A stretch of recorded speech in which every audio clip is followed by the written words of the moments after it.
देखो जरा some application में हम दो चीज देखेंगे, एक तो होगा एंगल ऑफ एलिवेशन, एक होगा एंगल ऑफ डिप्रेशन। डिप्रेशन। ठीक है ना, ये दो चीजें हैं हमारे पास। तो सबसे पहले देखो लाइन ऑफ साइट क्या होती है। लाइन ऑफ साइट, ठीक है, लाइन ऑफ साइट है कि सपोज आप हो, ये आईज हैं और यहां से हम क्या कर रहे हैं, बिल्कुल एक स्ट्रेट लाइन जहां भी हम देख रहे हैं। अभी अगर मैं हॉरिजॉन्टली कुछ भी यहाँ पे देख रहा हूँ तो ये जो बनेगी मेरी लाइन ऑफ साइट बनेगी। ठीक है ना, ऐसे ही अगर कोई ऑब्जेक्ट ऊपर की तरफ है और मैं उसे यहां से ऐसे देख रहा हूँ ऊपर की तरफ, तो यहां से इस ऑब्जेक्ट मेरी आंखों से जो स्ट्रेट लाइन जो इस ऑब्जेक्ट के ऊपर जारी है, तो ये क्या बनी, यहाँ पे एक लाइन ऑफ साइट हो गई है, जहां पे मैं देख रहा हूं बिल्कुल स्ट्रेट। ठीक है, चाहे हम ऊपर की तरफ फेस करके देख रहे हो, नीचे की तरफ फेस करके देख रहे हो, सामने देख रहे हो, जो एक स्ट्रेट लाइन बनेगी उसे हम क्या बोलते हैं, लाइन ऑफ साइट बोलते हैं। ठीक है, अब एंगल ऑफ एलिवेशन क्या होता है। एंगल ऑफ एलिवेशन होता है कि अगर आप हॉरिजॉन्टल के साथ, ये क्या हो गया, हॉरिजॉन्टल, आप जो भी सरफेस है आपका, जिस सरफेस के ऊपर आप खड़े हो या जहां से भी देख रहे हो, तो वो सरफेस जो है एक हॉरिजॉन्टल सरफेस है। यहां से ऊपर की तरफ जो आपकी लाइन ऑफ साइट एंगल बनाती है उसे हम क्या बोलते हैं, angle of elevation. Angle of elevation क्या बना है कि ये हो गया हॉरिजॉन्टल सरफेस जिसके ऊपर आप खड़े हो, ये। ठीक है, तो आपकी आईज से यहां से हॉरिजॉन्टल के साथ जो आपकी लाइन ऑफ साइट एंगल बनाएगी, ठीक है ना, लाइन ऑफ साइट मैंने बता दिया क्या है, कि आपकी आईज से जो ऑब्जेक्ट आप देख रहे हो उसके बीच में जो स्ट्रेट लाइन बनेगी वो आपकी लाइन ऑफ साइट बनेगी। अब लाइन ऑफ साइट और हॉरिजॉन्टल के बीच में, हॉरिजॉन्टल से ऊपर की तरफ, ठीक है, अबव द हॉरिजॉन्टल लाइन जो आपकी लाइन ऑफ साइट एंगल बनाती है उसे हम एंगल ऑफ एलिवेशन कहते हैं। ठीक है, ऐसे ही अगर आप किसी चीज को नीचे की तरफ देखोगे, यानी कि ये तो हो गई जब हम बिल्कुल स्ट्रेट देखते हैं तो ये हॉरिजॉन्टल लाइन बन रही है यहाँ पे। अब इस हॉरिजॉन्टल से बिलो, नीचे की तरफ जब आप देख रहे हो, तो जो भी ऑब्जेक्ट है उसे आपने देखा, तो ये हो गई आपकी लाइन ऑफ साइट। जब आप नीचे की तरफ देख रहे हो, लाइन ऑफ साइट मैंने बताया है जब आपकी आईज और जिस ऑब्जेक्ट को देख रहे हो उनके बीच में जो स्ट्रेट लाइन बनेगी वो लाइन ऑफ साइट होगी। अगर आप सीधे देख रहे हो तो लाइन ऑफ साइट ये बनेगी, ऊपर की तरफ देख रहे हो तो ऊपर की तरफ, नीचे देख रहे हो तो नीचे की तरफ। तो लाइन ऑफ साइट और जो हॉरिजॉन्टल लाइन है उसके बीच में नीचे की तरफ जो आपकी लाइन ऑफ साइट एंगल बना रही है वो एंगल ऑफ डिप्रेशन बनेगा। ठीक है ना, एंगल ऑफ डिप्रेशन बनेगा। तो एंगल ऑफ एलिवेशन क्या हुआ कि जो एंगल आपने हॉरिजॉन्टल, आपकी जो लाइन ऑफ साइट है उसने हॉरिजॉन्टल के साथ जो एंगल बनाया है ऊपर की तरफ, मतलब अबव दी हॉरिजॉन्टल लाइन। अच्छा ठीक है, ठीक है, देखो एक्सरसाइज 9.1 क्वेश्चन नंबर 1 है। हमारे पास एक सर्कस आर्टिस्ट है जो कि 20 मीटर लॉन्ग रोप, ठीक है, उस पे चढ़ रहा है। वो यहां से ऐसे ऊपर की तरफ जा रहा है, ठीक है, और बहुत टाइटली स्ट्रेच्ड है, मतलब इस स्ट्रिंग के अंदर कोई भी स्लैक नहीं है, मतलब ये ढीली नहीं है स्ट्रिंग। तो एक स्ट्रेट लाइन हम लेंगे ये, ठीक है, और ये ऊपर एक पोल से, ठीक है, एक पोल को ऊपर इसे हमने बांधा हुआ है और हाइट हमें निकालनी है पोल की, मतलब ये एच हमें चाहिए। If the angle made by the rope with the ground level is 30 degree, जब आपने इस रोप को यहां से ऊपर बांधा है तो ये जो एंगल बना है ये 30 डिग्री बना है। मतलब अगर मैं यहां से देखूंगा तो ये हॉरिजॉन्टल, ये तो होगा स्ट्रेट लाइन, और यहां से ये बन गया हमारा एंगल ऑफ साइट इसके टॉप पे, तो ये बना एंगल ऑफ एलिवेशन। अब अगर आपके पास फिगर है तो आपको क्वेश्चन में कुछ प्रॉब्लम आएगी नहीं, ठीक है ना। यहाँ पे अगर मुझे एच निकालना है तो देखना जरा, एंगल मुझे गिवन है, एंगल के सामने परपेंडिकुलर, एच हमें दिया हुआ है 90 डिग्री के सामने क्या है, एच। तो पी और एच जिसमें आते हो, पी और एच फॉर्मूले में आते हो, आप डायरेक्टली वो फॉर्मूला यूज कर दोगे। ठीक है, तो हम क्या फॉर्मूला यूज कर लेंगे सीधे, sine theta is equal to p upon h, या कॉसेक थीटा यूज करोगे उसके अंदर भी पी और एच आते हैं। ठीक है, तो एंगल की वैल्यू हमें मिल जाएगी, एंगल की वैल्यू हमें मिल जाएगी, हाइपोटेन्यूज हमें पता है, परपेंडिकुलर हमें निकालना है, ठीक है। तो sin 30 is equal to P की वैल्यू स्मॉल h और हाइपोटेन्यूज की वैल्यू 20। तो यहां से h कितना निकलेगा, sin 30 इज 1/2, sin 30 की वैल्यू 1/2 और यहां पे मल्टीप्लाई हो रहा है क्या 20, तो इनटू क्या करेंगे 20 मल्टीप्लाई कर देंगे, तो h कितना आ गया 10 मीटर आ गया, ये हमारा आंसर होगा। अब यहाँ पे हमें क्या करना है, खुद फिगर बनानी है। अगर फिगर बना पाओगे तो क्वेश्चन में कुछ रह नहीं जाता सम एप्लीकेशंस में, ठीक है। एक ट्री है, ठीक है, जो कि स्टॉर्म की वजह से क्या हो गया है, टूट गया है, और जो ब्रोकन पार्ट है वो इस तरह से गिरा है कि ऊपर से वो ग्राउंड को टच कर रहा है। मतलब एक ट्री था ये सपोज यहां से ब्रेक कर गया, तो जो ऊपर वाला पार्ट है ना, ये वाला पार्ट कुछ इस तरह से गिरा है, ठीक है ना। ये ऊपर से जो टूट के गिरा है वो यहाँ पे ऐसे ग्राउंड को टच कर रहा है। कितना एंगल बना रहा है ये 30 डिग्री, ग्राउंड पे गिरा है और ग्राउंड से कितना एंगल बनाया इसने 30 डिग्री बनाया। The distance between the foot of the tree and the point and to the point where the top touches the ground, मतलब फुट ऑफ ट्री क्या हो गया, ये यहां से और जो ट्री जहां पे टूट के गिरा है वहां तक का जो डिस्टेंस है वो कितना है 8 मीटर है। Find the height of the tree. Height of tree का मतलब क्या है कि मुझे ये पूरी हाइट चाहिए और ये पूरी हाइट चाहिए, तो अगर हम इस पूरी हाइट को निकालना चाहते हैं तो वो क्या होगी, ये वाली हाइट h1 और ये वाली हाइट h2। अब ये जो हाइट है टोटल ट्री की हाइट क्या है, वो इस तरह से है, ये सपोज h2 थी और ये h1 लिया नीचे वाला पार्ट, तो h2 जो टूटने के बाद इधर आई है, मतलब हम h2 और h1 निकाल लें और दोनों को ऐड कर दें तो टोटल हाइट आ जाएगी ट्री की, ठीक है। तो कैसे निकलेगा, देखो मुझे बेस गिवन है, ठीक है, और एंगल गिवन है। अब यहां पे मुझे चाहिए इसके सामने क्या है परपेंडिकुलर और यहां पे क्या है हाइपोटेन्यूज। तो P और H दोनों चीजें चाहिए, बेस दिया हुआ है तो बेस के साथ P कब कब आता है, एक तो tan थीटा आता है P/B और H कब आता है बेस के साथ, एक आता है cos थीटा B/H, या यहाँ पे cot और sec दोनों में से कोई भी लगा सकते हो, ठीक है ना। तो एक मुझे बेस इंक्लूड करना, ये ध्यान रखना, जो चीज हमें गिवन होती है वो इंक्लूड करनी होती है हमें।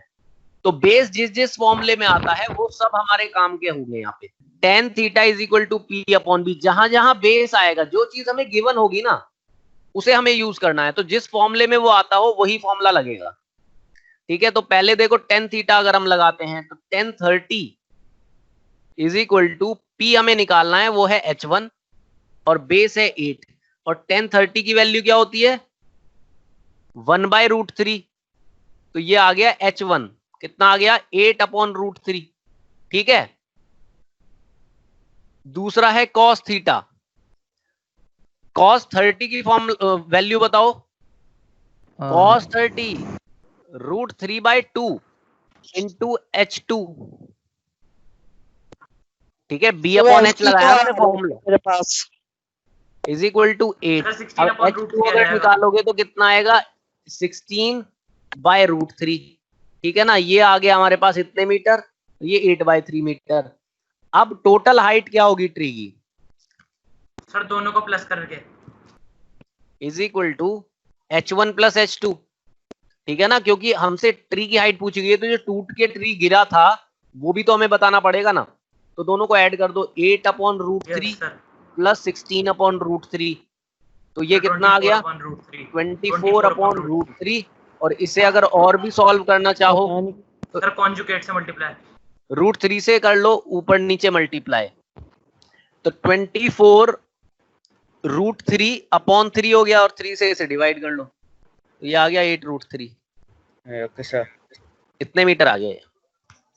देखो 2 स्लाइड्स बननी है पार्क के अंदर for the children below the age of 5 years, ठीक है। She prefer to have a slide whose top is at height of 1.5 metre और इंक्लिनेशन हो उसका 30 डिग्री, जबकि जो बड़े बच्चों के लिए बनना है वहां पे हाइट जो हो वो 3 मीटर हो, ठीक है, और एंगल हो 60 डिग्री, ठीक है। तो what should be the length of the slide in each case, तो हमें लेंथ बतानी है। मतलब यहाँ पे आपके 2 ट्रायंगल बनेंगे, अगर छोटे बच्चों के लिए आप बना रहे हो तो हाइट आपको रखनी है 1.5 मीटर, ठीक है, और एंगल कितना रखना है, वो रखना है 30 डिग्री, ठीक है, और आपको ये बताना है कि यहाँ पर ये कितनी लेंथ होगी इसकी, ठीक है। दूसरा इसे हम लिख लेते हैं ABC ट्रायंगल, और दूसरा हम बना रहे हैं बड़े बच्चों के लिए, ठीक है ना। तो बड़े बच्चों के लिए जो बनेगा उसमें जो हाइट होगी वो कितनी होगी 3 मीटर, और एंगल जो होगा वो होगा 60 डिग्री, ठीक है। अब हमें यहाँ पे क्या बताना है इसके लिए कि यहाँ पे इसकी लेंथ कितनी होगी। अब फिगर हमारे पास आ गया, अब आराम से निकाल सकते हैं। देखो इन ट्राइंगल ABC क्या क्या दिया हुआ है, परपेंडिकुलर दिया हुआ है आपको, और H निकालना है। परपेंडिकुलर दिया है, परपेंडिकुलर दिया है, H निकालना है। तो क्या लगेगा, P और H किस में है, साइन थीटा, तो sine 30 is equal to P upon H, अगर हम लगाएं तो 1.5 अपॉन H आएगा, ठीक है। तो साइन 30 इज 1/2, और ये हो गया 1.5 अपॉन H। H को ले आओ इधर, ये कितना हो गया 3 मीटर आ गया यहाँ पे, ठीक है ना। तो जो छोटे बच्चों के लिए बन रही है उस स्लाइड की लेंथ कितनी होगी 3 मीटर। इधर देखो अब इन ट्राइंगल DEF, ठीक है, DEF ट्राइंगल में देखो यहाँ पे भी हमारे पास क्या है, परपेंडिकुलर है, हाइपोटेन्यूज हमें बताना है, क्या लगेगा sine 60 is equal to P upon H लगोगे, लिखोगे तो 3 अपॉन H आ गया यहाँ पे, तो ये आ गया √3/2 is equal to 3/H। Solve करो तो H is equal to 3 2 upon √3, तो क्या आ गया 2√3 आ गया। √3 की अगर वैल्यू रखना चाहो तो रख सकते हो, ठीक है, नहीं तो इतना भी छोड़ दोगे तो भी ठीक है। अगर क्वेश्चन में तुम्हें वैल्यू गिवन हो ना रूट की, √3 √2 √5 किसी की भी, तो वैल्यू पुट करना। अगर नहीं गिवन है, अगर तुम्हें वैल्यू याद है तो पुट कर दो, नहीं याद है तो उतना छोड़ देना, वैल्यू पुट करोगे ज्यादा सही रहेगा, ठीक है। एक चीज और देखो कि जब हम यहाँ पे एक ट्राइंगल बन रहा है सपोज ये, अब मुझे ये बताओ, ये मेरे पास एक ट्राइंगल है ABC, ठीक है, ये मैंने एंगल ऑफ एलिवेशन यहां बना दिया, ठीक है, ये डिस्टेंस है x।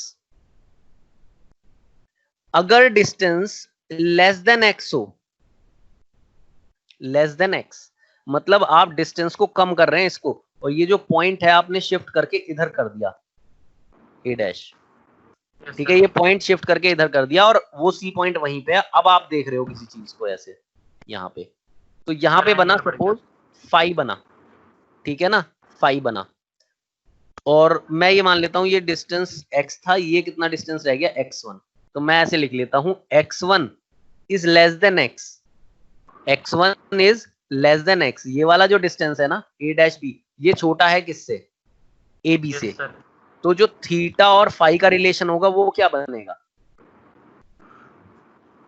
Phi is greater than theta. मतलब अगर आप पास आते जाओगे पॉइंट के ऐसे, तो एंगल क्या होगा, वो एंगल बढ़ता चला जाएगा। ऐसे ही जब आप दूर जाओ, अगर यहां से एक पॉइंट ये हो गया A1, और यहां से अब मैं देख रहा हूं सेम पॉइंट को, याद रखना ये पॉइंट सेम होना चाहिए जो आप देख रहे हो।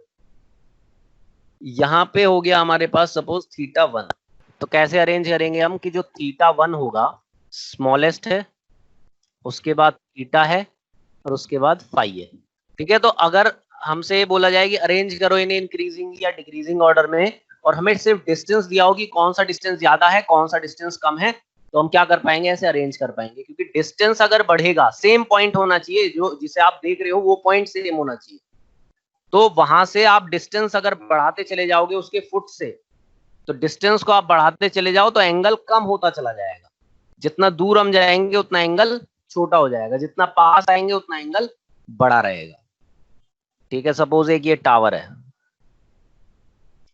पॉइंट A है, ये B है, यहां से हम कुछ डिस्टेंसेस पे खड़े हुए हैं, सपोज यहां पे कोई खड़ा हुआ है C, यहां पे है कोई D, और यहां पे कोई है E, ये 3 लोग खड़े हुए हैं ऐसे, ठीक है, और सेम टावर को देख रहे हैं, अलग अलग जगह से देख रहे हैं। ये है डिस्टेंस x1 पे, ये है टोटल डिस्टेंस है इसका x2, और इसका डिस्टेंस है x3। ठीक है, ये जो एंगल बना रहा है वो θ1 बना रहा है, ये θ2 बना रहा है और ये θ3 बना रहा है। ऐसे फिगर ना देके अगर हमें वो ऐसे भी बोल दे कि एक टावर ए बी है और फुट ऑफ टावर से कुछ डिस्टेंसेस है x1 x2 x3, ठीक है, x1 x2 x3 हमारे पास डिस्टेंसेस हैं, तो उस पे हमें थीटा को बताना है। मतलब हमें ऐसे दे दिया, फिगर नहीं दी है, हमें सिर्फ क्या है, लैंग्वेज दी हुई है कि टावर है ए बी जिसे हम देख रहे हैं फ्रॉम पॉइंट सी, या ऐसे मान के चलो क्वेश्चन अगर मैं लिख दूं कि टावर ए बी है, ठीक है ना, और 3 seen by 3 people at 3 different points C, D, E at distance x1, x2, x3 respectively। ठीक है ना, और हमें ये बोल दिया कि x1 से बड़ा है x2 डिस्टेंस से x3, ठीक है, ये हमें बोल दिया गया है। ठीक है, तो अब हमें ये भी बताया हुआ है कि एंगल क्या बना रहे हैं, डिस्टेंस ये making angle of elevation θ1, θ2, θ3 respectively.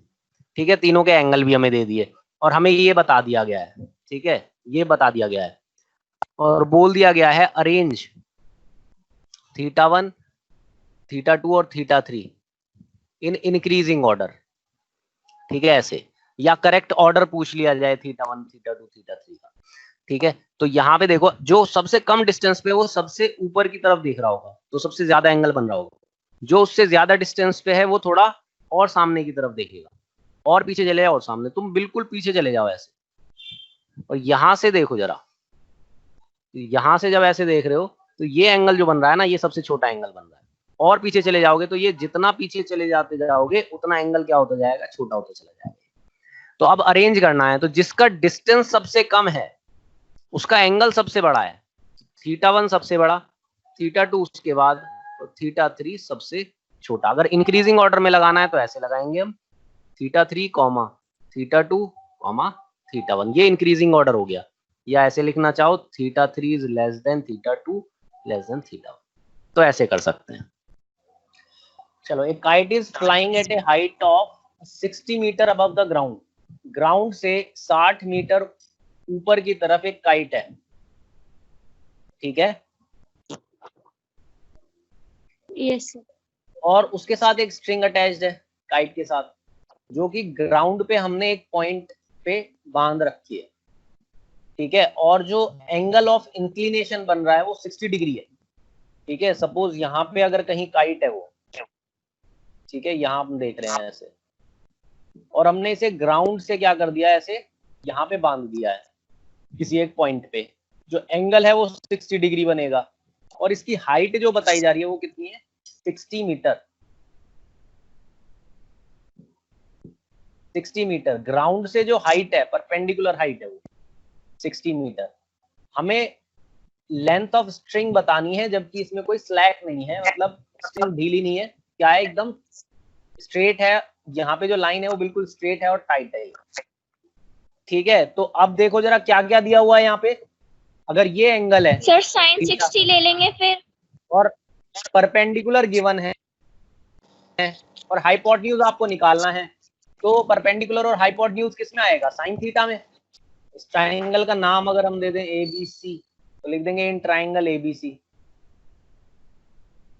तो साइन 60 की वैल्यू कितनी है, √3/2 इज इक्वल टू 3/2 60, और ये हो गया L, तो यहाँ पे इधर ले आओ, L is equal to 60 × 2 upon √3, √3 से ऊपर नीचे मल्टीप्लाई, आंसर है सर इसका 40√3, तो ये आ गया 40√3। √3 की वैल्यू रखना चाहो तो रख सकते हो यहाँ पे, इतने मीटर इसकी लेंथ होगी।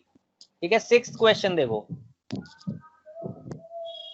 1.5 metre tall boy standing at some distance from a 30 metre tall building, एक बिल्डिंग है, इसकी हाइट कितनी है, 30 मीटर, और यहां से कुछ डिस्टेंस पे एक बॉय है जिसकी जो लेंथ है, जिसकी हाइट है वो कितनी है, 1.5 मीटर। ठीक है।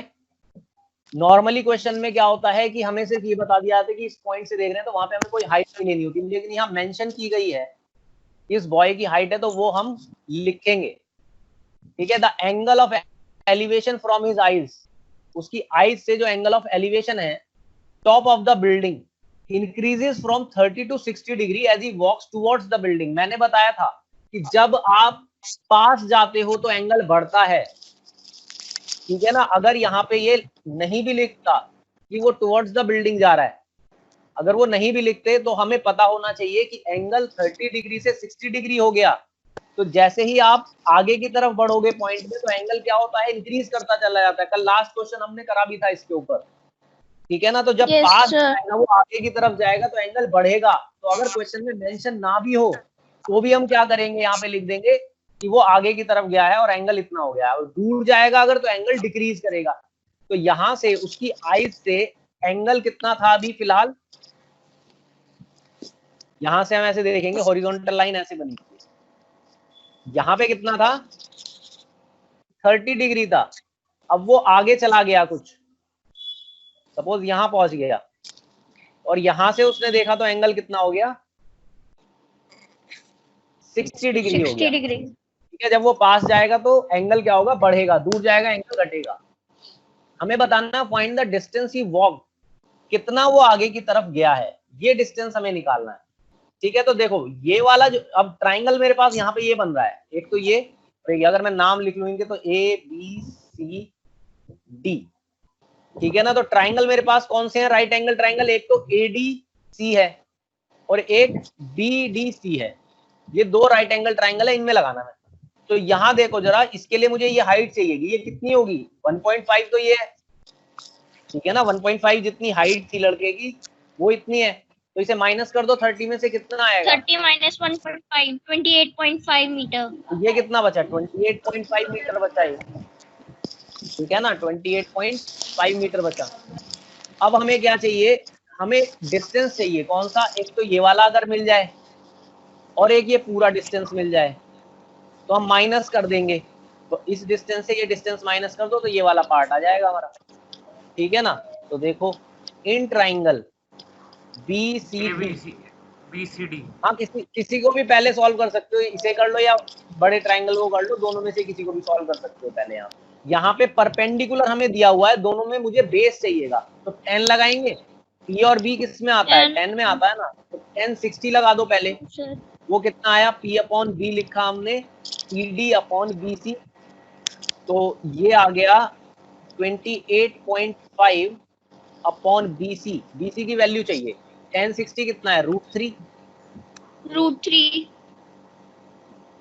तो BC की वैल्यू आ गई 28.5 अपॉन √3। अभी इसे इतना ही रख लो। ठीक है, आगे सॉल्व करेंगे जब हम माइनस करेंगे।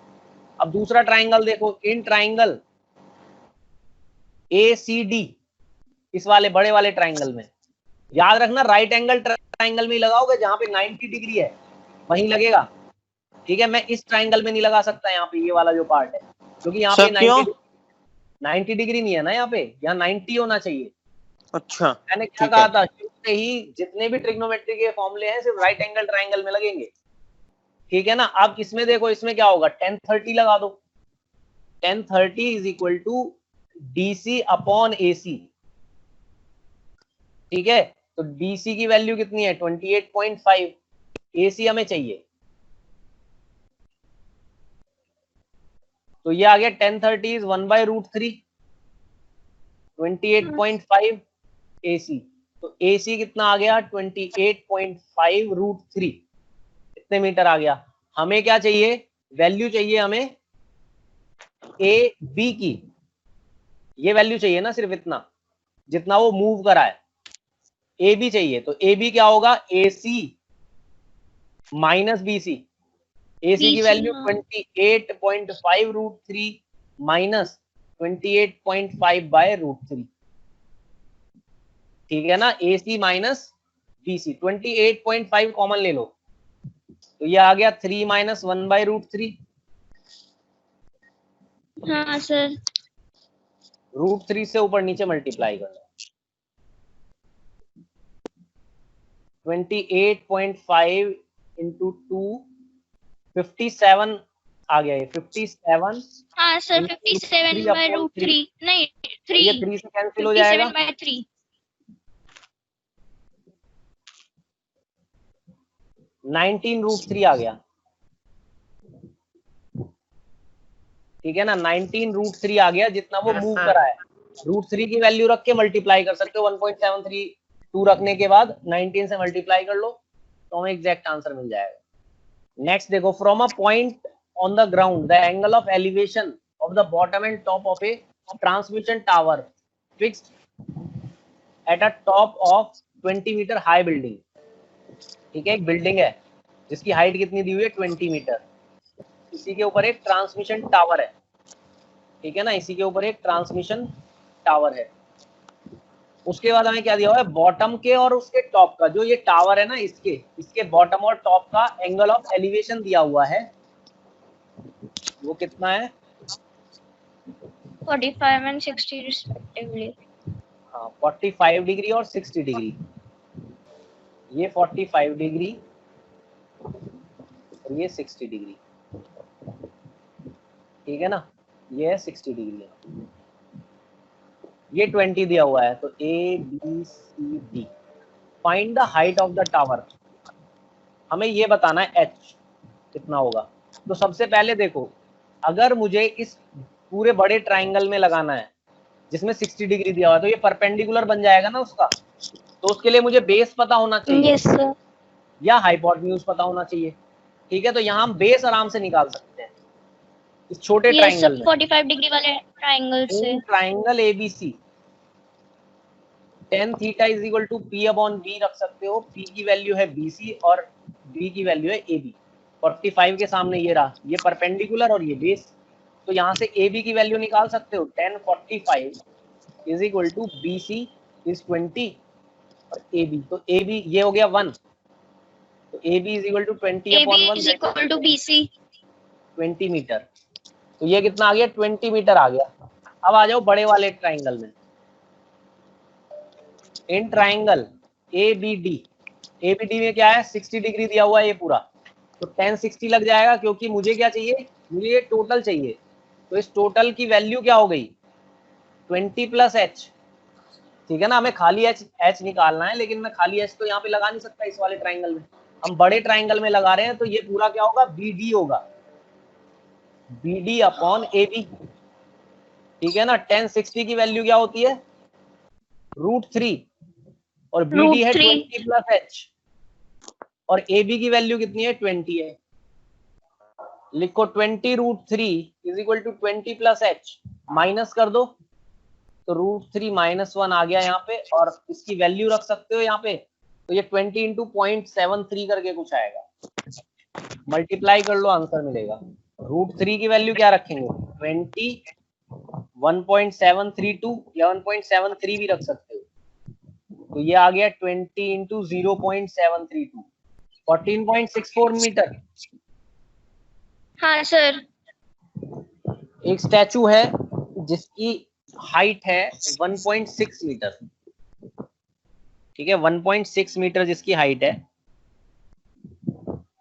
और पेडेस्टल के ऊपर है। सर पहले वाला के तरह सेम क्वेश्चन है सर, इसमें बस नीचे वाले की पेडेस्ट्रल की हाइट बता हाँ दी है। हाँ हाँ हाँ हाँ। From a point on the ground, the angle of elevation top of the statue is 60 degree, और सेम पॉइंट से angle of elevation top of pedestal, मतलब जिसके ऊपर वो बनी हुई है, सपोज ये है और इसके ऊपर हमने स्टैचू बनाई हुई है कितनी, 1.6 मीटर की, ठीक है। और एक ग्राउंड पे एक पॉइंट है जहां से हम क्या देख रहे हैं, स्टैचू का टॉप देख रहे हैं, ठीक है, स्टैचू का टॉप है ये यहाँ पे हम देख रहे हैं, तो ये है 60 डिग्री एंगल, और दूसरा ये है जो पेडेस्टल है उसका टॉप, इसका जो एंगल बन रहा है वो कितना बन रहा है, 45 डिग्री, ठीक है। और हाइट हमें इसकी दी हुई है, इसकी हाइट हमारे पास नहीं है, ठीक है। तो ये लिख लो, ABCD करके लिख लिया हमने, और ये टोटल हाइट कितनी बन गई, ये बन गई h प्लस 1.6, ये है h। तो इन ट्राइंगल ABC tan 45 क्या होगा, BC अपॉन AB, इसकी हाइट h है और AB हमें निकालना है। तो 1045 इज 1, तो AB कितना आ गया, h आ गया, तो ये h हो गया।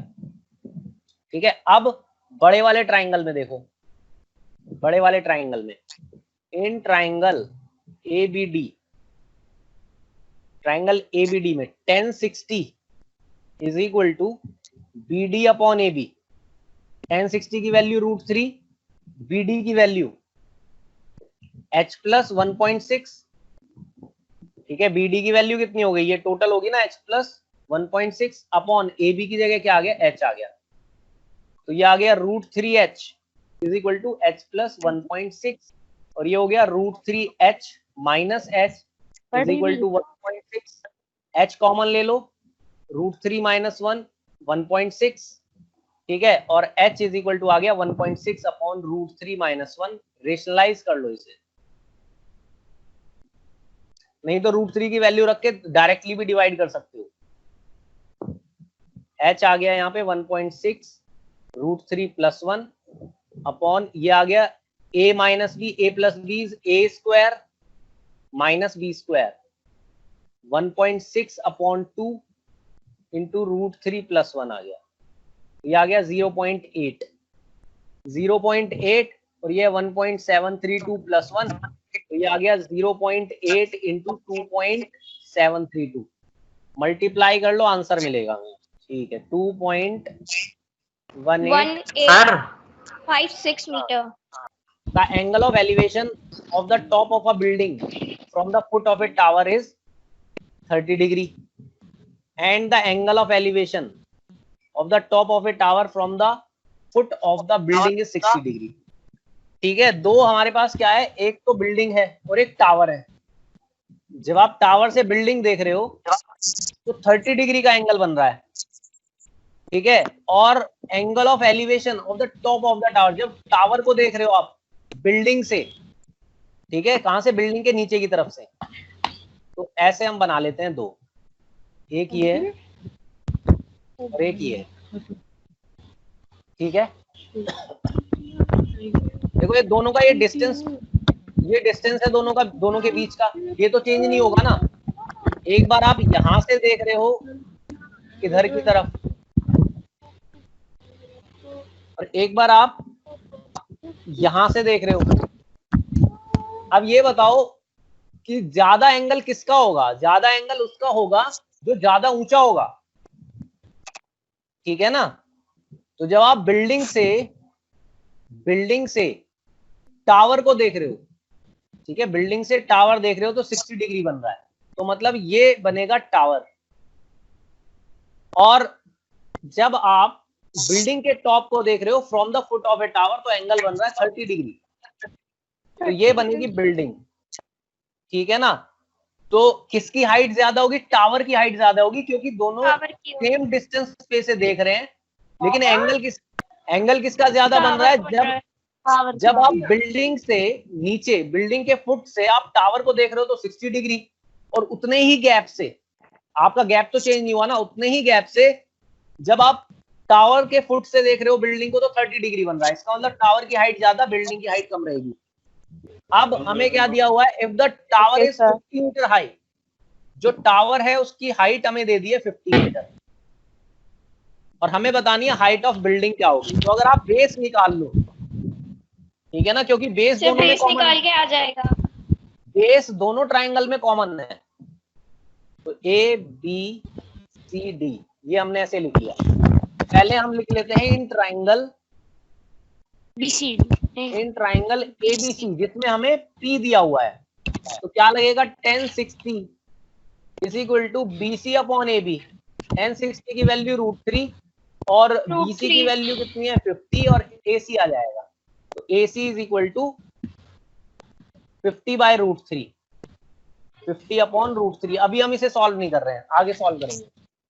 अब उसके बाद दूसरे ट्राइंगल में आ जाओ। अब दूसरे ट्राइंगल में मुझे बेस मिल गया और P निकालना है, तो यहां पे भी लगाओगे 1030 is equal to AD upon AB। AD की वैल्यू हमें चाहिए और AB है 50 बाय √3, ठीक है, 1030 की वैल्यू होती है 1/√3 और ये हो गया √3 AD अपॉन 50। ठीक है, तो 50 और ये √3 इधर आ जाएगा, √3 into √3 is equal to AD 50/3 आ गई वैल्यू। यही क्वेश्चन तुमसे कैसे पूछा जा सकता है, सेम क्वेश्चन है। ठीक है, और यहाँ पे प्रूव करने के लिए आ जाए कि प्रूव करो जो बिल्डिंग की हाइट है वो 1/3 है टावर से, सेम क्वेश्चन होना है। ठीक है ना, यहाँ पे बस 50 की जगह क्या आ जाएगा, ये 50 की जगह क्या आ जाएगा, हाइट ऑफ टावर आ जाएगी, हाइट ऑफ टावर बाय 3। ठीक है ना, यहाँ पे आपको 50 ना मिल गई, आपको टावर की कुछ भी हाइट दे दी, यहाँ पे सपोज h दे दिया, यहाँ ये ऐसे दे दिया होता h, तो ये कितना आता, h/√3 आता। और जब हम यहाँ पे सॉल्व करते तो ये क्या बनता, ये h हो जाता और √3 इंटू √3 3 और 50 की जगह यहाँ पे h/3 हो जाता। तो प्रूव करने के लिए भी आ सकता है। ठीक है ना, सेम क्वेश्चन प्रूव करने के लिए आ सकता है कि हमें ये कंडीशन दे दी कि जब आपने बिल्डिंग के फुट से देखा है टावर को ऊपर की तरफ तो 60 डिग्री, टावर के फुट से देखा है बिल्डिंग को तो 30 डिग्री, और टावर की हाइट h है, प्रूव करो the height of the building is 1/3 of the tower. Prove करने के लिए भी आ सकता है, सेम इसी तरीके से क्वेश्चन होना है, बस 50 की जगह h रखा जाएगा तब। चलो नेक्स्ट क्वेश्चन हमारे पास, क्वेश्चन नंबर 10। हमें दिया हुआ है दो पोल्स हैं जिनकी हाइट क्या है, बराबर है। Two poles of equal heights are standing opposite each other on either side of the road. ठीक है, रोड है जिसकी हमें विड्थ दे दी है। ठीक है, जो रोड है ना उसकी विड्थ दे दी है 80 मीटर। ठीक है ना, अब from A point between them on a road the angle of elevation of the top of the pole are 60 degree and 30 degree। ठीक है ना, 60 डिग्री और 30 डिग्री। अब देखो यहाँ पे बिटवीन का मतलब ये मत समझ लेना कि मिड पॉइंट है, ये बात तुम्हें इससे पता चल जाएगी कि जो एंगल है वो क्या दिए हुए हैं। एंगल सेम होते अगर बिल्कुल बीचों बीच से आप एंगल बना रहे होते। ठीक है, हाइट हमें सेम दी हुई है दोनों की, एक का हमें पॉइंट यहाँ से पॉइंट से दिया हुआ है 60 डिग्री और दूसरे का हमें दिया हुआ है 30 डिग्री। ठीक है ना, दूसरे का हमें क्या दिया हुआ है 30 डिग्री। तो फुट से वो वाला पॉइंट दूर होगा जहां पे एंगल कम बन रहा होगा। बताया था ना, अगर पॉइंट दूर है तो एंगल कम होगा, पॉइंट पास है तो एंगल ज्यादा होगा। तो बिल्कुल बीचों बीच लेके 40-40 मत कर देना इसे। ठीक है ना, 40-40 मत कर देना। ये है 80 मीटर और एक को ले लो यहाँ पे x, तो दूसरा क्या हो जाएगा 80 माइनस x। हाइट दोनों की सेम है। ठीक है ना, हाइट हमें दोनों की सेम दी हुई है। तो यहां से वैल्यू निकालो, कोई भी एक ट्राइंगल सॉल्व कर लो पहले। ये है ए बी सी डी ई, और याद रखना ये 90 डिग्री है, सब राइट एंगल है, तभी हम लगा पा रहे हैं सारी चीजें। ठीक है, पहले in triangle A B C 1060 is equal to A B upon B C, तो 1060 √3 हो गया और ए बी जो हो गया वो h हो गया, और यहाँ पे वैल्यू आ गई इसकी x। तो h को x की टर्म में निकाल लो। ठीक है ना, हमें क्या चाहिए, हाइट चाहिए, हाइट ऑफ द पोल्स। तो यहां से x निकाल लो, x आ जाएगा h अपॉन √3। x की वैल्यू आ गई h अपॉन √3। दूसरे ट्राइंगल में आ जाओ, in triangle CDE, in triangle CDE। दूसरे ट्राइंगल में क्या करेंगे, यहाँ पे 1030 लगेगा, इस ट्राइंगल में क्या लगेगा 1030। तो ED अपॉन CD, ED की वैल्यू क्या है h और CD है 80 माइनस x। x की वैल्यू हमने क्या निकाली है h अपॉन √3। यहाँ पे पुट कर लेंगे वैल्यू। ठीक है, सॉल्व करो अब इसे। 1 upon √3 is equal to h upon ये आ गया 80√3 माइनस h, और ये जो अपॉन √3 था वो ऊपर चला गया यहाँ पे। हाँ ये सर। जो अपॉन में √3 था ये कहाँ चला गया, ऊपर चला गया। अब इन दोनों का मल्टीप्लाई कर लो, इधर आ गया ये 80√3 माइनस h, और ये आ गया √3 इंटू √3 3h। √3 इंटू √3 क्या हो जाएगा 3, इसे इधर ले आओ। 80√3 is equal to 3h plus h, 80√3 is equal to 4h, h is 20√3। Height कितनी आ गई 20√3, ठीक है ना, हाइट आ गई। अब हमें क्या चाहिए, x चाहिए, क्योंकि हमें ये बताना है कि कहाँ पे ये पॉइंट है, कितने डिस्टेंसेस पे है, ठीक है। तो x इज इक्वल टू क्या आ गया h अपॉन √3, तो ये आ गया 20√3 अपॉन √3, कैंसिल, x इज 20। तो पॉइंट क्या कहाँ बना, यहां से हो गया 20 पे, और ये कितना बचा 60। तो एक पोल से 60 और एक पोल से 20 पे। क्वेश्चन नंबर 11, एक टीवी टावर है, stands vertically on a bank of a canal. From a point on the other bank directly opposite the tower, the angle of elevation of the top of the tower is 60 degree, ठीक है। तो ये हो गया 60 degree यहाँ पे question में। और अगर हम इस पॉइंट से दूर जाते हैं 20 मीटर, तो यहां से हम 20 मीटर चले गए, एंगल ऑफ एलिवेशन जो बनेगा वो 30 डिग्री बनेगा। Find the height of the tower and width of canal.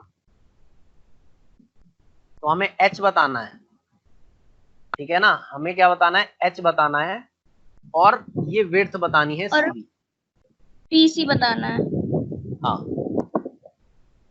ठीक है। तो कैसे होगा, सबसे पहले तो इसी ट्राइंगल में लगा लो। इन ट्राइंगल ABC tan 60 लगेगा, AB upon BC tan 60 is √3। Same जैसे पिछले क्वेश्चन में हमने किया है, तो यहाँ से रिलेशन आ जाएगा किसके बीच में, h के और x के बीच में। h is equal to √3x हो गया। अब इसे रख दो दूसरे ट्राइंगल में। In triangle ADB tan 30 is equal to AB upon BD। AB की वैल्यू है h और BD है 20 प्लस x, ठीक है। BD कितना बनेगा 20a प्लस x। तो यहां सॉल्व कर लो, tan 30 हो गया 1/√3 इज इक्वल टू h की जगह हम रख देंगे क्या, √3x। h की वैल्यू है ना √3x, तो यहाँ पे हमने √3x रख दिया, और ये आ गया 20 प्लस x। क्रॉस मल्टीप्लाई कर लो इसे, तो ये आ गया 20 plus x is equal to 3x। तो 20 इज इक्वल टू 2x आ गया, इधर माइनस हो गया ये जाके, और x की वैल्यू आ गई 10। तो ये तो आ गई जो कैनाल है उसकी विड्थ आ गई। उसके बाद आपको h निकालना था, h कितना है √3 into x, h is equal to √3 into 10, that is 10√3 metre. ये आंसर आ गया। हाइट भी आ गई और कैनाल की विड्थ आ गई, टावर की हाइट आ गई। कैनाल की विड्थ भी है। क्वेश्चन नंबर 12 देखो, from a top of a 7 metre high building, एक 7 मीटर की बिल्डिंग है, ठीक है, उसके ऊपर से the angle of elevation of the top of a cable tower is 60 degree. मतलब एक टावर है, उस टावर को आपने एक बिल्डिंग के ऊपर से देखा, तो जब उसके टॉप को देखा है तो 60 डिग्री, ठीक है, और जब उसके फुट को देखा है तो 45 डिग्री का एंगल ऑफ डिप्रेशन बनेगा, ठीक है ना। एंगल ऑफ एलिवेशन और डिप्रेशन, देखो एक ये टावर है और ये है बिल्डिंग, आप यहां से देख रहे हो इसके टॉप को, तो यहां से ये आपकी हो गई हॉरिजॉन्टल लाइन, या आप अगर बिल्कुल सीधे सामने देखते हो तो आपकी लाइन ऑफ साइट ये बनती है, ठीक है। तो यहां से आपने देखा है ऊपर की तरफ 60 डिग्री पे, लेकिन जब आप इसके फुट को देखते हो यहाँ पे, यहीं से आपने फुट को देखा, ठीक है, आपने यहाँ से फुट को देखा, तो एंगल ऑफ डिप्रेशन बना। वो भी कहां से बनता है, एंगल ऑफ एलिवेशन भी हॉरिजॉन्टल से बनता है, जो आप जहां बिल्कुल सामने देख सकते हो, ये हॉरिजॉन्टल लाइन। ऊपर की तरफ देखोगे तो एंगल ऑफ एलिवेशन, नीचे की तरफ देखोगे तो एंगल ऑफ डिप्रेशन। तो एंगल ऑफ डिप्रेशन कितना बन गया यहाँ पे 45 डिग्री बन गया, ठीक है, और ये हो गया ग्राउंड नीचे। ठीक है, determine the height of the tower, मुझे ये हाइट चाहिए, ठीक है। तो यहां देखो, अब ये लाइन हॉरिजॉन्टल लाइन और ये पैरेलल है एक दूसरे के, ठीक है ना। क्या लिखेंगे, BC is parallel to ED, तो angle CBD is equal to angle EDB, alternate interior angles. तो ये एंगल भी कितना हो गया, 45 डिग्री हो गया, ठीक है। और हम इस पूरे H को X और Y में डिवाइड कर लेते हैं, सपोज ये X है और ये Y है, तो अगर मैं X प्लस Y निकाल लूं तो H आ जाएगा, टावर की हाइट आ जाएगी। अगर ये X है तो ये भी क्या होगा, ये भी X होगा, ठीक है ना। ये X है तो ये भी X होगा। तो पहले इसी ट्राइंगल में देख लेते हैं। In triangle BED tan 45 degree is equal to BE upon ED। tan 45 is 1, BE की वैल्यू X और ED आ जाएगा यहां से X के बराबर। तो ये कितना आ गया, ये भी X आ गया। ये अगर X है तो ये भी क्या होगा, X होगा, ठीक है ना। ये भी क्या होगा, X होगा।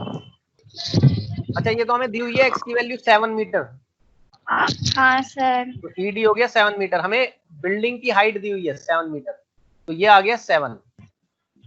अब आ जाओ in triangle ABC tan 60 is equal to AC upon BC, ठीक है ना। तो ये BC कितना निकाला हुआ है हमने, 7 मीटर निकाला हुआ है। 7 मीटर।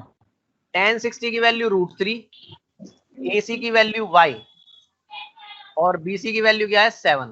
तो इसका मतलब ये आ गया y इज इक्वल टू 7√3 और h क्या है, h is equal to x plus y है। तो x की वैल्यू कितनी है 7 और ये है 7√3, तो ये आ गया 7 1 प्लस √3। सॉल्व कर लेना इसे, आंसर मिल जाएगा हमें। क्वेश्चन नंबर 13 है कि एक लाइट हाउस है, ठीक है, जिसकी हाइट कितनी है 75 मीटर और 2 शिप्स हैं, ठीक है। One ship is exactly behind the other on the same side of light house. मतलब अगर ये लाइट हाउस है, इसके इस साइड अगर हम देखें, ठीक है, किसी भी साइड बना सकते हैं, तो 2 शिप्स हैं जो एक दूसरे के बिल्कुल पीछे हैं, ठीक है। और दोनों के जो एंगल ऑफ डिप्रेशन बन रहे हैं, एंगल ऑफ डिप्रेशन यहां से बनेगा ऊपर से। हाँ, तो ये बताओ जो शिप दूर है, उसका 30 अगर आप डिग्री होगा। यहां से देखोगे, अगर नीचे से देखोगे, कि अगर मैं यहां से देखूं तो जो शिप दूर है उसका एंगल क्या बनेगा, उसका एंगल कम होना चाहिए। तो यहां से जो एंगल ऑफ डिप्रेशन 30 है वो किसका बनेगा, जो शिप दूर है। और यहां से एंगल ऑफ डिप्रेशन 45 डिग्री किसका बनेगा, जो पास है, ठीक है ना। क्योंकि नीचे से देखो, अगर एंगल जो पास में होगा उसका एंगल ज्यादा है, ठीक है ना। वही चीज ऊपर से जब एंगल ऑफ डिप्रेशन बनाएंगे वहां पे भी होगी, कि अगर दूर है शिप, यस सर, तो एंगल ऑफ डिप्रेशन कम बनेगा, पास है तो एंगल ऑफ डिप्रेशन ज्यादा बनेगा। अब हमें ये एक ए पे है और एक बी पे है शिप, इनके बीच का डिस्टेंस हमने x मान लिया, ये डिस्टेंस हमने y ले लिया। अब हमें ये डिस्टेंस x निकालना है, find distance between the 2 ships. तो पहले हम इन ट्राइंगल BCD में लिख लेते हैं, क्या होगा, tan 45 is equal to DC upon BC। तो 75 अपॉन BC और ये हो जाएगा 1, tan 45 की वैल्यू 1। और जितने भी क्वेश्चन में हमने कराया, हम यहाँ पे मेंशन भी करेंगे सारी वैल्यूज। तो BC is equal to 75 metre. तो ये वैल्यू y की वैल्यू आ गई कितनी, 75 मीटर। 75। अब दूसरे ट्राइंगल में देखो, इन ट्राइंगल ACD ABD और ABD में कैसे लगेगा, यहाँ तो 90 डिग्री नहीं है ना, 90 होना जरूरी है। 90 डिग्री यहाँ पे राइट एंगल ट्राइंगल नहीं होगा तब तक हम नहीं लगा पाएंगे, ठीक है। तो ACD में tan 30 is equal to DC upon AC। tan 30 की value 1/√3 is equal to DC की वैल्यू है 75 और AC की वैल्यू है x प्लस 75। AC की वैल्यू क्या है, AB प्लस BC। तो AB है x और ये हमने निकाला था 75, क्रॉस मल्टीप्लाई x कितना आ गया 75 रूट 3 माइनस 75 कॉमन लोगे, मल्टीप्लाई करके लिख सकते हो, नहीं तो वहां पे भी आंसर छोड़ा जा सकता है 54.9। क्वेश्चन नंबर 14 देखो, एक गर्ल है जिसकी हाइट हमें दी हुई है, ये कितनी 1.2 मीटर, और उसने एक बैलून को मूव होते हुए देखा है जो विंड के साथ हॉरिजॉन्टली जा रहा है, मतलब ऐसे, उसकी हाइट में कोई चेंज नहीं हो रहा है, ठीक है, और उसकी हाइट क्या है ग्राउंड से 88.2, उसमें से अगर आप ये 1.2 माइनस कर दो, क्योंकि ये हाइट किसकी है, ये गर्ल की हाइट है जहां से वो उसे देख रही है, ठीक है, तो ये कितना बचेगा 88.2 माइनस 1.2 दैट इज 87 मीटर, ये इसकी हाइट हो गई, ठीक है। तो अगर हम यहाँ पे ऐसे नाम लिख ले ए बी सी डी और ई, ठीक है, तो सी बी हो गया 87 मीटर। उसके बाद the angle of elevation of the balloon from the eyes of the girl at any instant is 60 degree, और अभी क्या है, अभी जब उसने देखा है तो कितना है 60 डिग्री है, मतलब ये वाला एंगल, जब उसने यहाँ पे देखा डी पॉइंट पे जब बलून को देखा है, और कुछ टाइम के बाद क्या हुआ, उसका एंगल रिड्यूस होके 30 डिग्री हो गया, कुछ देर बाद क्या हुआ, उसका जो एंगल है वो रिड्यूस होके कितना हो गया 30 डिग्री, जब वो पॉइंट सी पे पहुंच गया।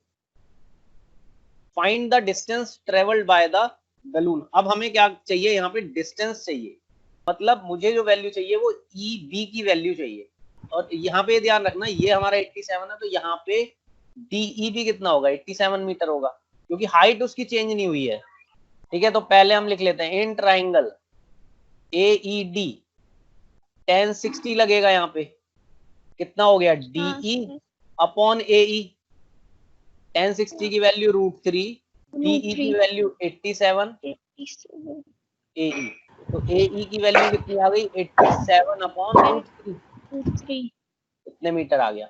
ऐसे ही दूसरे ट्राइंगल में आओ, इन ट्राइंगल ABC, बड़े वाले ट्राइंगल में कितना आएगा 1030 is equal to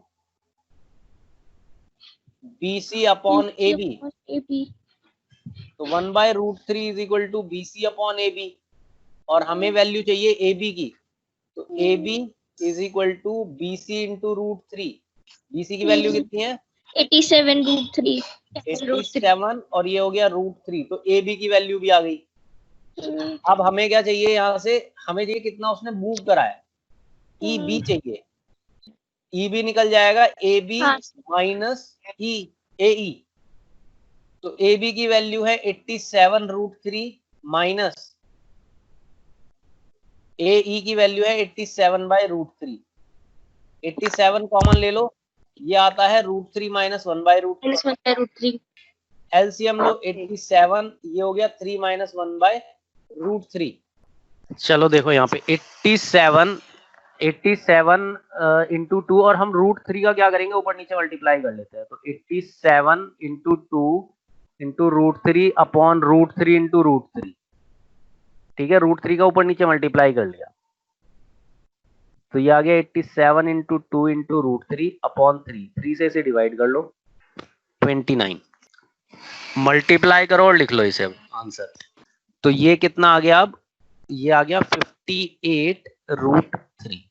question number 15, एक हाईवे है, ठीक है, जो किसकी तरफ जा रहा है, एक टावर के फुट की तरफ, मतलब एक टावर है उसकी तरफ एक जा रहा है, ठीक है, और एक आदमी क्या है टावर के टॉप पे खड़ा हुआ है, उसने एक कार को देखा जो कि एंगल ऑफ डिप्रेशन बना रही है कितना 30 डिग्री, यहां से उसने एक कार को देखा है कितना एंगल बना रही है वो 30 डिग्री का, एंगल ऑफ डिप्रेशन 30 डिग्री बन रहा है, ये एंगल ऑफ डिप्रेशन 30 है, ये पैरेलल है हॉरिजॉन्टल सरफेस, ठीक है ना, तो यहां से ये भी ऑल्टरनेट एंगल 30 डिग्री आएगा। ये मैं क्वेश्चन में कर नहीं रहा हूं, अपने आप इसे लिख लेना कि ये ऑल्टरनेट एंगल है इसलिए इक्वल है, which is approaching to the foot of the tower with a uniform speed, speed same है, 6 सेकंड के बाद जो एंगल ऑफ डिप्रेशन है वो कितना हो गया 60 डिग्री हो गया, ये जो एंगल बन गया वो कितना बन गया 60 डिग्री, कितनी देर में 6 सेकंड्स में। अब हमें बताना है कितना टाइम लगेगा कार को, find the time taken by the car to reach the foot of the tower from this point, यहां से कितना टाइम लगेगा यहां तक पहुंचने के लिए, ठीक है, सी डी को कवर करने के लिए कितना टाइम लेगा ये हमें बताना है इसमें, ठीक है। और हमारे पास है क्या, एंगल दिया हुआ है, हाइट है नहीं तो हम क्या कर लेते हैं यहाँ पे इसे लिख लेते हैं अभी एच, की हाइट एच है टावर की, ठीक है। और हम इसकी स्पीड मान लेते हैं यहाँ पे x, और हमें सिर्फ यहाँ क्या दिया हुआ है, टाइम दिया हुआ है कि 6 सेकेंड, ठीक है ना, 6 सेकेंड। तो स्पीड क्या रहेगी, सेम रहेगी, स्पीड यहाँ और यहाँ दोनों जगह सेम है, ठीक है। तो let the speed of car be x, ठीक है ना, हमने क्या मान लिया, x मान लिया स्पीड ऑफ कार को, और ये सारा का सारा हमारे पास है, इसमें सेकंड्स में दिया हुआ है तो हम मीटर पर सेकंड में ही स्पीड ले लेंगे। तो जो BC डिस्टेंस होगा वो कितना होगा, BC is equal to, distance क्या होता है, स्पीड इनटू टाइम, स्पीड कितनी है x और टाइम कितना लगा है 6 सेकेंड्स, तो 6x ये डिस्टेंस आ गया, ठीक है, 6x क्या आ गया, ये डिस्टेंस आ गया। हम कर लेते हैं इन ट्राइंगल ACD 1060, अभी यहाँ पे देखो ये टाइम मैंने t लिया हुआ है तो डिस्टेंस कितना आएगा, CD is equal to speed into time, speed x ली हुई है, टाइम t है तो ये आ गया xt, तो ये वाला जो डिस्टेंस हो गया वो कितना हो गया, x इंटू टी हो गया। और 1060 हम लगाएंगे क्या आएगा, AD अपॉन CD, तो 1060 की वैल्यू हो जाएगी h अपॉन xt, ठीक है। तो यहां से मैं h की वैल्यू निकाल लेता हूँ, √3 इज इक्वल टू xt, तो इसका मतलब h आ गया हमारे पास √3x इंटू टी, ठीक है ना। ये h की वैल्यू आ गई कितनी, √3xt, xt बाहर है रूट से। अब उसके बाद दूसरे ट्राइंगल में आ जाओ, in triangle BDA, in triangle BDA 1030 लगाएंगे हम यहाँ पे, AD अपॉन BD, 1030 की वैल्यू 1/√3, AD की वैल्यू हमने निकाल ली थी कितनी, √3 इंटू x इंटू टी, ठीक है ना, √3 इंटू x इंटू टी, और ये जो आएगा BD ये कितना आएगा, 6x प्लस x तो ये है और xt ये है, ठीक है ना। अब क्या करो, क्रॉस मल्टीप्लाई कर लो इसका, तो ये कितना आ गया, 6x plus xt is equal to √3 into √3xt, तो ये आ गया 6x 3xt, xt is equal to 3xt, और xt को इधर ले जाओ, 6x is equal to 3xt minus xt, तो 6x is equal to 2xt, x से x कैंसिल हो गया, 3 आ गया, ये time is equal to 3 second, 3 second लगेंगे इसे C से D पॉइंट में पहुंचने में। The angle of elevation of the top of a tower from 2 points at a distance 4 metre and 9 metre from the base of the tower, एक tower है, ठीक है, और 2 पॉइंट्स हैं, ये 90 डिग्री यहाँ पे 2 पॉइंट्स हैं, एक 4 मीटर पे और एक 9 मीटर पे, ठीक है ना। इसके जो फुट है टावर का, यहाँ से एक तो 4 मीटर पे है और एक 9 मीटर पे है, ये 2 पॉइंट्स है, इनके जो एंगल ऑफ एलिवेशन है ना वो क्या है, in the same straight line are complementary, मतलब अगर एक आप थीटा लोगे तो दूसरा क्या लोगे, 90 minus theta, theta minus complementary 90, angle क्या होते हैं, 90 माइनस थीटा, ठीक है ना। कॉम्प्लीमेंट्री एंगल क्या होते हैं, जिनका सम 90 डिग्री हो, मतलब अगर x और y दो एंगल कॉम्प्लीमेंट्री है तो x प्लस वाई क्या होगा, 90 डिग्री, और अगर एक x है तो दूसरा क्या हो जाएगा, 90 माइनस एक्स हो जाएगा, ठीक है ना। मतलब अगर आपने एक थीटा रख दिया तो दूसरा क्या हो गया, 90 माइनस थीटा हो, तो वो किसी को भी ले सकते हो, इसे भी ले सकते हो 90 माइनस थीटा और इसे थीटा, या जैसे लिया है वैसे भी ले सकते हो, ठीक है, दोनों में से एक एंगल लेना है। हमें क्या बताना है, prove that the height of the tower is 6 metre, हम इसे h मान लेते हैं, हमें इसे 6 प्रूव करना है। In triangle ACD, in triangle ACD ठीक है, tan 90 minus theta is AD upon CD, cot theta. ठीक है ना, AD अपॉन CD, AD की वैल्यू h और CD की वैल्यू 4, ये क्या बन गया, cot थीटा बन गया tan 90 माइनस थीटा, ये आ गया हाँ h सर। अपॉन 4, तो h आ गया 4 cot थीटा, ये h आ गया। ठीक है, अब दूसरे ट्राइंगल में आ जाओ, in triangle ABD tan theta is equal to h upon 9, ठीक है ना, h upon 9 AD upon BD, ठीक है, तो यहां से क्या आ जाएगा, h is equal to 9 tan theta, ये फर्स्ट हाँ, सर। इक्वेशन, ये सेकंड इक्वेशन, ठीक है, हाँ वो सही है, मल्टीप्लाई कर लेंगे दोनों इक्वेशन को, तो 4 cot theta okay sir. Into 9 tan theta is equal to reason क्या है सर मल्टीप्लाई करने का? है, सर कुछ स्पेसिफिक रीजन है सर मल्टीप्लाई करने रीजन का? मैं वही बता रहा हूँ, रीजन ये है ना, अगर मैं दोनों को इक्वल रख दूं तो यहाँ से h तो एलिमिनेट ही हो गया ना, मुझे तो h प्रूव करना था, h की वैल्यू चाहिए, यस तो सर। मैंने अच्छा। आपको इक्वल रख दिया या डिवाइड कर दो तो h तो खत्म हो जाता है, यस ठीक है, आप इक्वेशन माइनस करोगे तब Yes, भी sir. h खत्म हो जाएगा, इक्वेशन को यस सर। इक्वल करोगे कंपेयर करके तब भी h खत्म हो जाएगा, डिवाइड करोगे तब भी h खत्म हो जाएगा, ठीक है ना, h हमें चाहिए, तो इस cot थीटा को लिख दो 1 upon tan theta, 1/10 sir h की वैल्यू ये आ 18 गया, आ जाएगी। यस सर, 10 से 10 कट जाएगा। और h रूट 36 हो गया, तो h आ गया, 36 ठीक है ना, h इज प्लस 6 माइनस है। 6, प्लस माइनस 6, सर लेकिन 6 है। h को हम नेगेटिव नहीं ले सकते yes sir, h is equal to 6 आ जाएगा, तो हाइट नहीं होती कभी। क्योंकि हाइट One नेगेटिव में नहीं 6. होगी, तो h is equal to 6 metre आ गया, यही प्रूव करना था।